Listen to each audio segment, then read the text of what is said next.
কিন্তু আমি যখন এটার উদ্যোগটা স্যারও আমাকে সায় দিছে, তখন এমন একটা সময় স্যার প্রায়ই অসুস্থ থাকতেন। তো আমি তো যার জীবনী লিখতাম টেলিফোন করে যাইতাম যে আমি আজ রওনা হই। তখন স্যার বলতো কি, তুমি বরং কালকে ফোন দিও, কারণ আজকে আমি ডাক্তারের কাছে যাবো, বা আজকে আমি অসুস্থ আছি। এরকম করে করে স্যারের লেখাটা হয়নি। কিন্তু মানে স্যারের যে প্রত্যেকটা জায়গা সেটা ছিল সম্পূর্ণ আলাদা। আর ছাত্রের মতো প্রশ্ন করতেন যে তুমি কি ভাষার ছাত্র না ইসের ছাত্র, সাহিত্যের ছাত্র?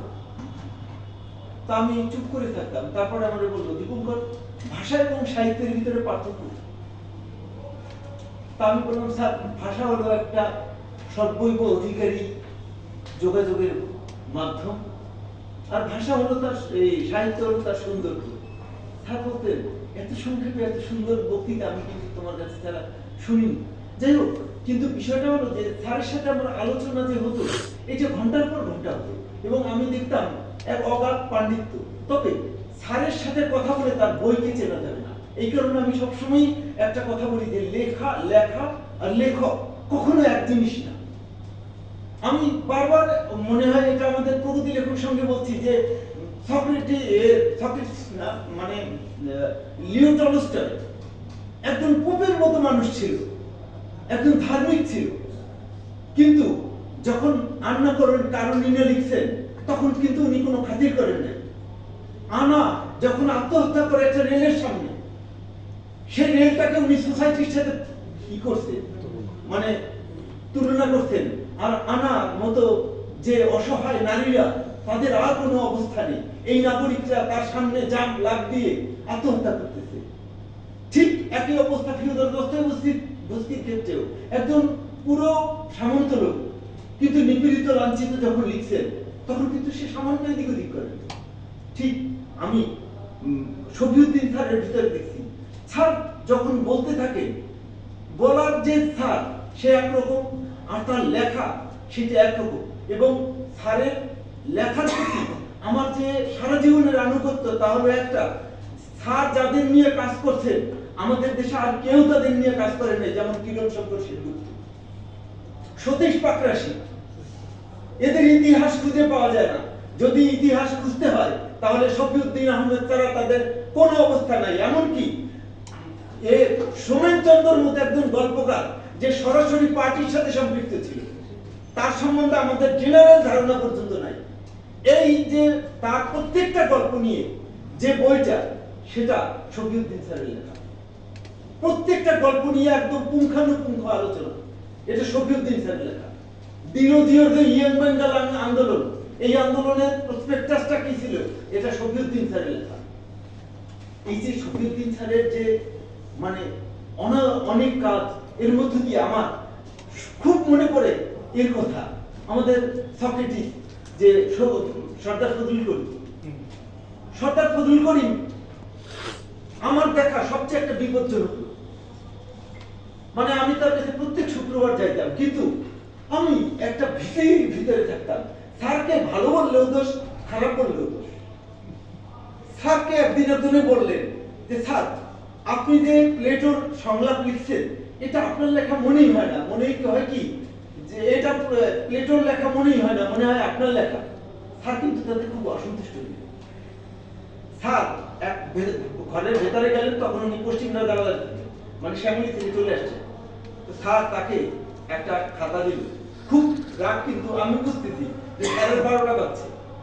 স্যার একটা খাতা দিল তারে, আর একটা কলম দিল, দিয়ে বলল, কি কি কারণে আপনার মনে হয়েছে এটা প্লেটোর লেখা না আমার লেখা, এটা 3টি কারণ এখানে লেখেন, আমি বাথরুম থেকে আসছি।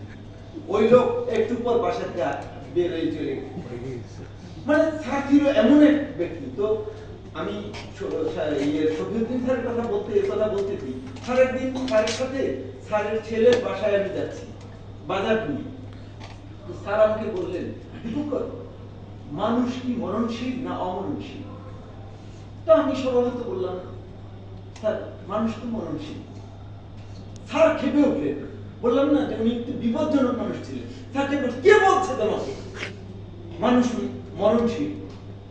মানুষ কখনো মরণশীল না।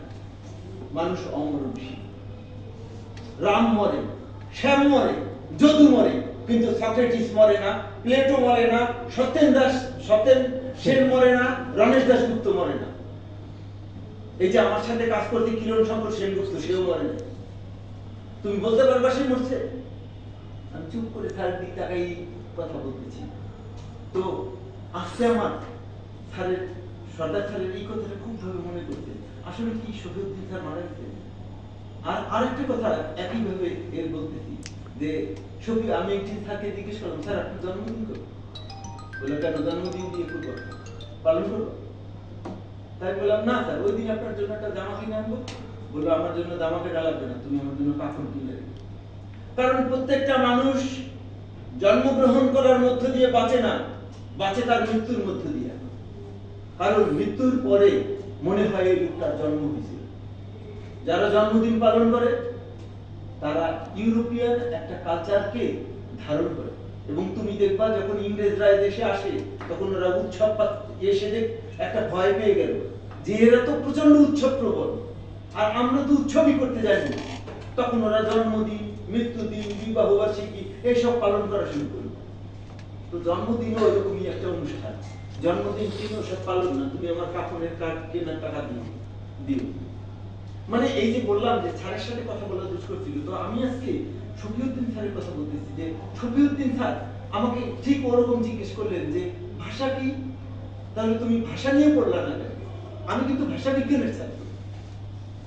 তো আমি স্যারকে বললাম যে স্যার আপনি কেন সাহিত্যের কাজ করতেছেন? ওই যে আমার স্যার বললো তুমি তো বলেই দিছো যে ভাষা হলো মানুষের যোগাযোগের মাধ্যম, আর সাহিত্য হলো তার শিল্পরূপ।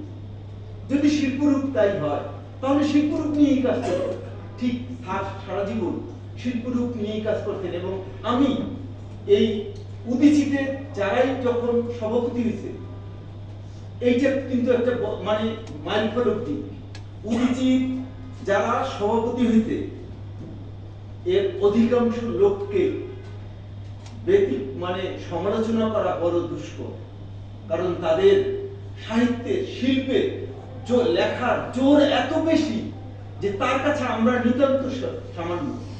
যে পৃথিবী সূর্যের চারপাশে ঘোরে, আমরা কিন্তু সেই শিল্পকলা একাডেমিকে যখন দেখে আসছি সেই 1992 সাল থেকে একই জায়গায় দেখতেছি, তাহলে পৃথিবীটা ঘুরলো কোথায়? আসলে একটা কলসি, বড় একটা কলসির পাশে যদি একটা পিঁপড়া থাকে আর তার কলসিটা আস্তে আস্তে ঘুরে, তাহলে পিঁপড়াটা যেমন টের পায় না, আমরাও টের পাই না। যে কারণে উদীচির যারাই সভাপতি হয়েছে, এই যে সভাপতি, আমি একদম মানে স্পেসিফিক ভাবে বলতেছি অধিকাংশ সভাপতির বিরুদ্ধে কোনো কথা বলার কোনো অবকাশ নেই, এবং সেই শক্তি আমাদের নাই। মানে আমি যাদের নাম বলতে পারি আর নিঃশ্বাসী সেই লোকগুলো। তো আমাদের শফিউদ্দিন স্যার একজন শফিউদ্দিন হয়ে উঠতে কিন্তু একদিনে না, 1941 থেকে 2026 রায়পুর থেকে উঠে আসা একটা ছেলে ঢাকা বিশ্ববিদ্যালয়ে ভর্তি হওয়ার পর সে পাকিস্তান বিরোধী আন্দোলনে যুক্ত হয়ে যায়। সে ছাত্র ইউনিয়নের রাজনীতি করত, ধীরে ধীরে কমিউনিস্ট পার্টির ভেতরে ঢুকে যায়। এবং এই কমিউনিস্ট পার্টির ভেতরে ঢুকে গিয়ে সে যে কাজগুলো করলো সেগুলো কাজগুলো কিন্তু কমিউনিস্ট পার্টি, কিন্তু হৃদ্য হইতে বাংলা সাহিত্য। তার মানে কমিউনিস্ট পার্টির কাজ করলে বাংলা সাহিত্য হৃদ্য হয়। এই যে কাজগুলো করে গেলেন, সেই কাজের মধ্য দিয়ে আজকে আমরা এতগুলো লোক তাকে স্মরণ করছি।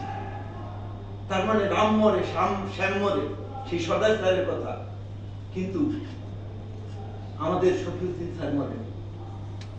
আমাদের শফিউদ্দিন স্যার আমাদের প্রয়োজনই জেগে ওঠে। আমাদের যখনই প্রয়োজন হয়, যখনই আমরা অসহায় হয়ে পড়ি, এবং শফিউদ্দিন স্যার সবসময় একবার আমাকে একটা কথা বললেন। তার বাসায় মানে রীতিমতো যাওয়া হতো আমার এই কারণে যে নির্মল সেনের বাসাটা ছিল হলো রাস্তার এপারে, আর স্যারের বাসাটা ছিল ওপারে। তো আমি নির্মল সেনের বাসা থেকে কাজ শেষ করে স্যারকে টেলিফোন, তখন আমি আজকের কাগজে কাজ করি, স্যারকে টেলিফোন করলে পরে স্যার বলতেন চলে আসে। তো ওখানে আবার ম্যানেজার ছিল হলো সুশান্ত মজুমদার, গল্পটা। তো সুশান্তদার সাথে কথা বলে আমি স্যারের কাছে যেতাম। কিন্তু স্যার ওই সময় বলতেন যে, খুব আক্ষেপ করে বলতেন যে একটা ভালো মানুষ যদি দেশে জন্ম পেত তাহলে 18 লক্ষ মানুষের উপকার।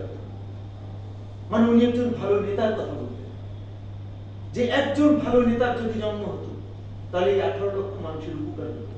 আর এই যে ধর্মভিত্তিক রাজনীতি, এই রাজনীতি যে জায়গায় পৌঁছেছে, সেই পৌঁছানোর জায়গাটা উনি তখন বলতো উদীচীর হামলার পরে, যে দেখো তারা কিন্তু ঠিকই বুঝছে কাকে হামলা করতে হবে, কিন্তু তুমি আমি বুঝতেছি না, আমাদের ভিতরে কোনো যোগাযোগ নেই। পুঁজির অশুভ বিকাশের মধ্য দিয়ে মানুষের ভিতরে যে যোগাযোগহীনতা, এই যোগাযোগহীনতা তাকে ক্রমশ একা করে দিচ্ছে। নতুবা আজকে শফিউদ্দিন স্যারের আলোচনায় এই পরিমাণ লোক হওয়ার কথা না।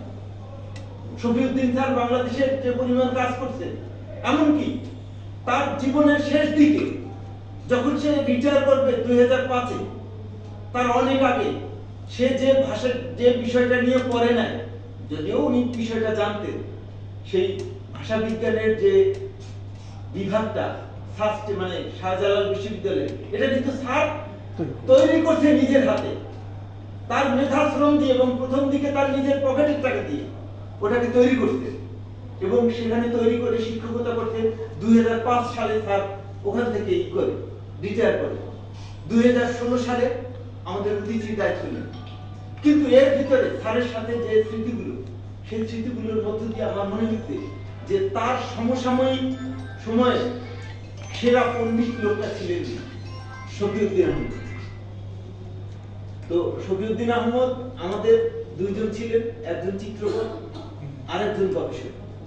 এবং সবচেয়ে অবাক করার কাণ্ড কি জানেন, ঢাকা বিশ্ববিদ্যালয়, বাংলা একাডেমি, যাদবপুর বিশ্ববিদ্যালয়, কলকাতা বিশ্ববিদ্যালয় এবং শান্তিনিকেতন, এই যে এর যে জার্নালগুলো, এই জার্নালগুলোতে আমার দেখা একমাত্র ব্যক্তি শফিউদ্দিন স্যার, যার 50টা জার্নাল, এই জার্নালগুলোতে 50টা গবেষণা কাজ ছাপা হয়েছে, একদম 50টা গোনা, তার 12টা গবেষণা কাজ এবং 50টা গবেষণা লেখা এই মূল্যবান জার্নালগুলোতে ছাপা হয়েছে। মানে এত গ্লোরি লোক হয়েও তার আচরণ দেখে কখনো কিন্তু বোঝা যেত না যে শফিউদ্দিন আহমেদ হেঁটে যাচ্ছে বা শফিউদ্দিন আহমেদ আসছে।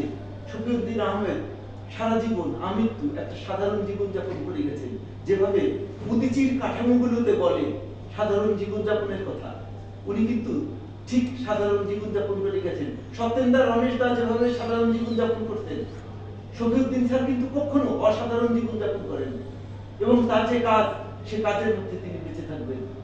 স্যারের প্রতি শেষ মানে আমার বিনম্র শ্রদ্ধা জানিয়ে আমি বক্তব্য শেষ করছি। অনেক ধন্যবাদ।